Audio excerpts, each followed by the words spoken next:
आज दिनांक 19 जुलै 2026 रोजी आपण वाहेगाव येथील प्रगतशील शेतकरी गोविंदरावजी लाखे पाटील यांच्या SRT शेतीला भेट देण्यासाठी या ठिकाणी आलेलो आहोत.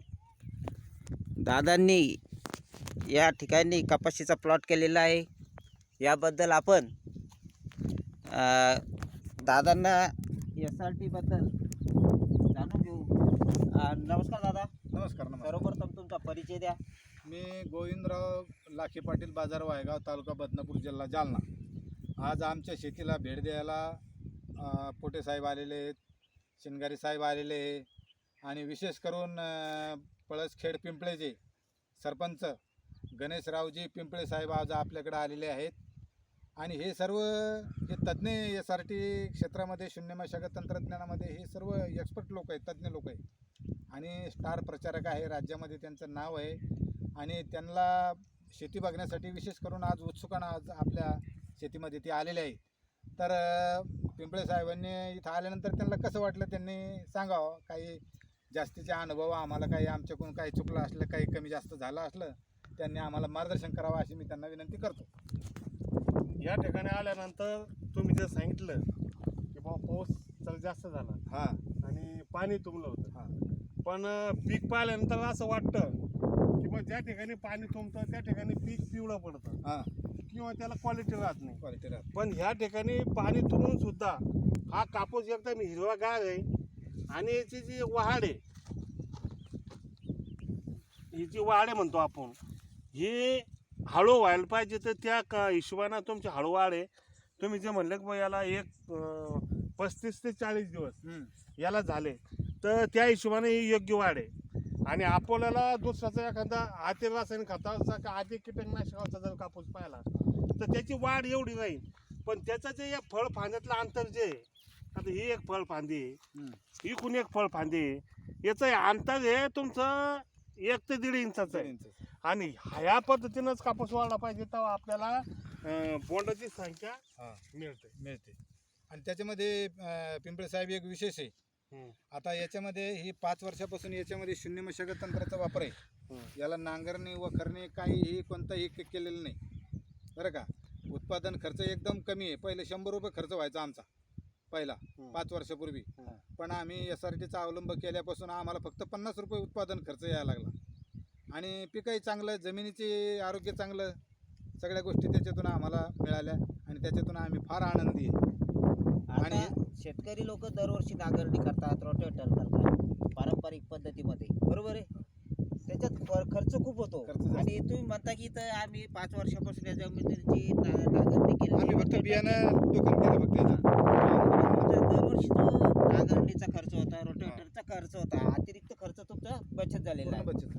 आणि या अशा चिबड्या जमिनीमध्ये की जिथं काही येत नव्हतं पूर्वी, बरोबर आहे, काही येत नव्हतं, आज इथं तुम्हाला चांगल्या प्रकारे उत्पादन मिळत असल्यामुळे तुम्ही SRT पद्धतीवर हे समाधानी आहे ना. समाधानी म्हणजे आम्ही त्या SRT शिवाय शेतीच करू शकत नाही. बरोबर. माझी संपूर्ण जी शेती आता हां पूर्ण SRT झालेली. किती क्षेत्र आहे तुमच्याकडे? आमचं जवळजवळ 16-15 एकर जमीन आहे. बरं. आणि आतापर्यंत माझं कपाशीचं प्रमुख पीक होतं. हां. पण आता काही वेचणी काही कारणामुळे आम्ही त्याच्यात थोडा बदल केला, फेरपालट म्हणून असं म्हणून. तर अर्धी तूर घेतली आम्ही आता 6-7 एकर आणि 6-7 एकर कपाशी, काही 1-2 एकर आपलं शेवगा, काही असं ही पिकं घेतलेली. तर याच्यामधून आम्ही असा प्रयोग केला, असा त्याच्यामध्ये नैसर्गिक निष्कर्ष काढले त्याच्यातून, निरीक्षण परीक्षण करू. तर याच्याशिवाय शेती आम्ही SRT शिवाय शेती मी तर करू शकत नाही. आमचं जीवनच SRTमय झालेलं आहे. SRT शिवाय आम्ही शेती करू शकत नाही. आणि इतरांनी थोड्या ज्याच्याकडे 10 एकर असली त्याने 2 एकर करावं, सुरुवात करायला पाहिजे, त्याचा अनुभव घ्यायला पाहिजे. ज्याच्याकडे 5 एकर आहे त्याने 1 एकर तरी करावं, त्याने त्याचा अनुभव घ्यावा. आपण सांगतो किंवा आम्ही सांगतो म्हणून असं नाही, स्वतः प्रयोग करा, निष्कर्ष काढा त्याचे, अशी त्यांना आम्ही सगळ्यांना विनंती करतो. आदरणीय कृषीरत्न कृषीभूषण मान्य चंद्रशेखर बळसावळे दादा यांनी हे SRT तंत्र शोधलेले आहे आणि शेतकऱ्यांना हे वरदान ठरणारं तंत्र आहे. प्रत्येक शेतकऱ्यांनी 4.5 फुटाच्या अशा प्रकारचे बेड काढावेत आणि या बेडवर कुठल्याही प्रकारचे नांगरणी रोटेटरचे अत्याचार न करता अशा शून्य मशागत तंत्राने शेती करावी. याबद्दल तुम्ही शेतकऱ्यांना काय संदेश देऊ आता शकता? याच्यात गव्हाचं पीक होतं हो, मोठे साहेब. दिसू लागलं साहेब. नाही आपलं हे काय आता गावाचं. हे गव्हाचं पीक जे होतं याच्यामध्ये, तर गव्हाच्या पिकामध्ये आज तुम्हाला त्याच्यातलं काही अवशेष नाही राहिले. फक्त याच्यातून गहू काढून नेला आम्ही, हो हो नुसते गव्हाच्या काढून नेलं. हो आणि ते पूर्ण अवशेष येत होतं. आणि गव्हाच्या वजनाचं त्याच्यामध्ये आम्ही आणून टाकाव असं एक मला वाटतं. बरोबर. याच्यातून आम्ही गव्हाचं पीक गहू दाणे नेले. हो आता जेवढे दाणे नेले उचलले बरोबर. तेवढ्या क्विंटलचं आम्ही इथं भुसा आणून टाकलं दुसरीकडे. अच्छा. शेतकऱ्याला विचारलं बा तुम्हाला लागतं काही, नाही लागत आम्हाला, न्याव का आम्ही, तर घेऊन जा म्हणले बा. आता बरेचसे आम्ही शेतकरी ते सुद्धा आणून इथं पसरलं आम्ही. आता बरेचसे शेतकरी आहे, हा आता गहू पेरतात हा आणि गावाचं जे आपलं हे काढ आहे काढे पेटून त्याला देतात. पेटून देतात, आग कड लावतात. हाकल. त्याच्यामुळे शेतकऱ्यांचं किती नुकसान होतं. त्याच्यातलं अवशेष तर जळूनच जाते, हा. पण जमिनीवरचा जो कर्ब आहे, हो कर्ब सुद्धा त्याच्याबरोबर जळून जातो.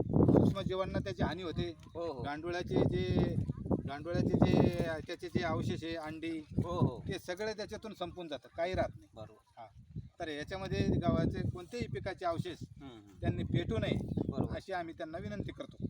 आणि आता- सगळ्या जमिनीचं हे प्रमुख खाद्य आहे. आता बरोबर आहे. हा, ते आता खाद्य तिने तुम्ही केलं जे पाहिजे. काडी कचरा ठेवल्यामुळे तुमच्या जमिनीचा सेंद्रिय कर्ब वाढला आहे का नाही, आणि त्याच्यामुळे तुम्हाला रासायनिक खताची त्याची पण बचत झाली ना, बचत म्हणजे आम्ही खत वापरतच नाही. नाही का? हा, काहीतरी एक थोड्या प्रमाणात काहीतरी आम्ही देताला देतो, अच्छा अच्छा. जास्त आम्ही देत नाही. आता कारण या ठिकाणी बघू शकता शेतकरी मित्रांनो, त्याच्यावर कीटकनाशकाच्या फवारणीचा खर्च सुद्धा काहीच नाही. आता या ठिकाणी बघू शकता की या शेतीला रासायनिक खताचा डोस दिलेला नसताना सुद्धा आपल्या कपाशीवर बघा किती एकदम हिरवीगार सुंदर रोगच आणि नाही. रोगराग अजिबात नाही, काहीच नाही. कुठेही मावा तुडतुडा फुलगडा पांढरी माशी नाही.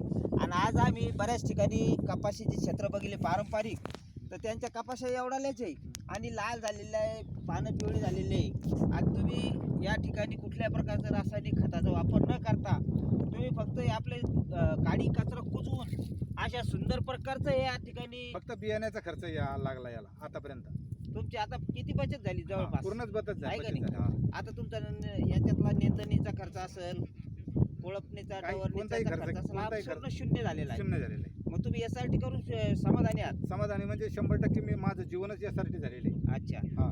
या भागातील ज्या शेतकऱ्यांना SRT पद्धतीने शेती करायची असेल अशा शेतकऱ्यांनी दादा तुमचा मोबाईल नंबर सांगा. माझा नंबर 89 75 86 38 68 याप्रमाणे आहे. या नंबरवर संपर्क साधा किंवा मग 80 07 15 50 44 या माझ्या व्हॉट्सअप नंबरवर पण आपण संपर्क साधू शकता आणि SRTला सुरुवात करू शकता. जय जवान जय किसान जय SRT.